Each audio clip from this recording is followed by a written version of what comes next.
Welcome back to the show, and now let's continue with the fun. Now, sculptures are scattered across various places in the city of Nairobi, some for honoring outstanding individuals and some just for aesthetics.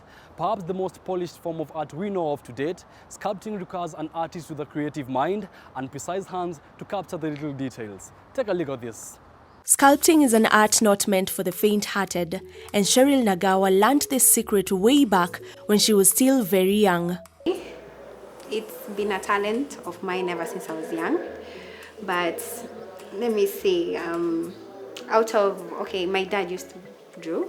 So it's something that it was like something I was admiring. So out of the skills I had, Nika practiced too, and then out of my father, I just continued till now. It just became a part of me. So even in school, I was doing it part-time, I was doing for people. Uni, I was doing for people.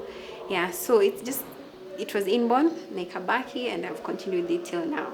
Just progressing on my skill. Indeed, Nagawa started off small by making baby steps every dawning day. Her interest, however, got locked on sculpting, and it soon became her way of life. Well, so far, I can say it was a progress. It's an art progress for me, because I started as an artist, as a painter. Then I started doing models and 3D sculptures. Until now, I'm doing sculptures. So for me, it's actually been a journey. But where I am now, I am very comfortable. So I can say mostly I just do sculpting, but I can also do the other things. Yeah, but my end goal is to incorporate my artwork to interiors. So it's all the skills that I've learned, going to sculptures, and then going into interiors. Her constant interactions with different artists who have built careers and names in this industry is what she attributes to the big influence she has had. Most important, though, is her persistence in seeking for perfection. I have met so many. That's how I've been able to improve my skill.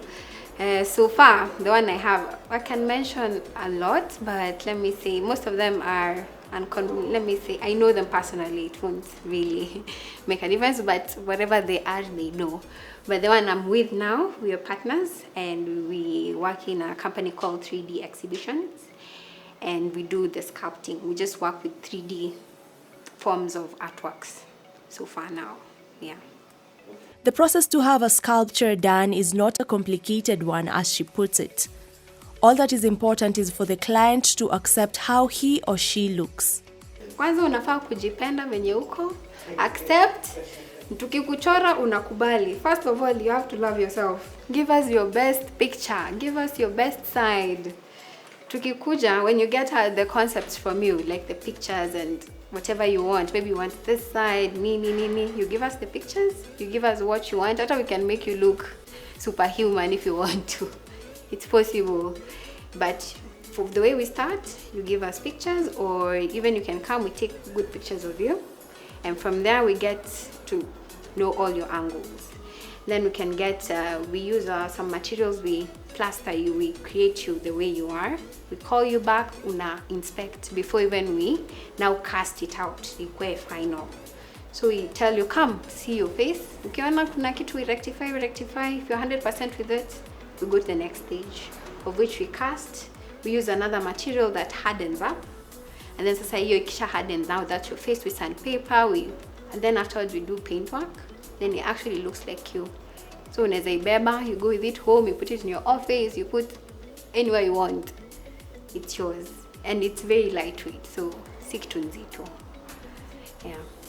For fiberglass, I prefer it because it's durable and it's very lightweight. You know, sometimes someone wouldn't want to have maybe a bust of their head and nimawe too, you're just putting there on the nini. You know, this is lightweight. You can carry it. Even when you kirusha chin, it's very hard for it to get dented.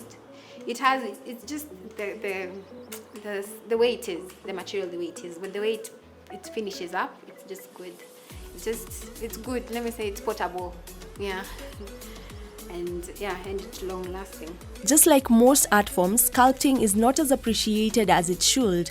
While people make their images sculpted, they do not understand what it takes. I've been in this industry for a very long time. Of course, the first people you meet are the people in your country. So sometimes ukipelekea mtu, someone is like, this seems like you've just taken 2 seconds on it. Why should I pay all this much on it? And it's a whole process. It's ukikuja as a client to tell me you want this, I have to go back and rethink it and be like, this is what the client wants. I need materials, and it's a whole process. That's what most Africans don't understand. And I'm not saying in a bad way, there are some who do, there are some who don't, but maybe it's more on us to educate them. We try to even make videos of the whole process so that they know it's not, I just came here, sat, no. It's a whole process of creating one project can even take weeks, even months. But that's the hard work of it. That's what I can say. And I can say it's because for us at Wambi, maybe we don't say it well for them to understand. Like any other profession, challenges are not hard to come by. As an artist, first of all, most people take it like it's not a career thing. So kabla waambie mtu unafanya hii full time, well, someone's like, how is this even possible? How are you able to get money and all those things? It's so hard for people to understand. So as a sculptor, as for now, it's also difficult because it's a new skill. People are used to paintings and what's it called? Even wall murals, just simple things people are used to. This one, someone's like, Yoni karatasi, what's that? Is it mawe? Is it, what's happening? Yeah. So as a sculptor, I can say for now is people don't understand. They're used to the mainstream ones, which are paintings and all those people, pencil work, mini. But as a sculptor, it's very new. So it's also on us to market ourselves the right way. What to enjoy. This is also another type of art that people should appreciate the way they appreciate the other ones. One thing is the materials. Huh? They're very pricey. Unaingia kwa mfuko unasikia tu kulia. You have to, if you're creating something, even something really small, you can waste a lot of money on it. Okay, not waste. Okay, let me just say waste, because if you compare with other artworks, you maybe just need a paper and maybe paint and everything, which is manageable. But when it comes to sculpting, there's a lot of things that comes with it. There's the material, where you have to, the modeling itself, where you need clay, you need even plasticine, and there's a lot of things that comes with it. Then also the fiberglass. The fiberglass is very expensive. Just to use it, you need to use a lot to create more. So if you're creating something big, you have to use a lot of materials. That comes back to your money. So at the end of the day, I can just say, we are not doing it as such because in a tomb is a problem. And if someone will want it, there are very few who do. It's not as, let me say, it's not out there so much. So if someone, an attacker sculpture, it's very few of them, and don't want to just to create it. So if you get that person who appreciates it 100%, akikupatia that amount, you can be able to create. You can reciprocate bigger, fatter, as in, it depends. Yeah.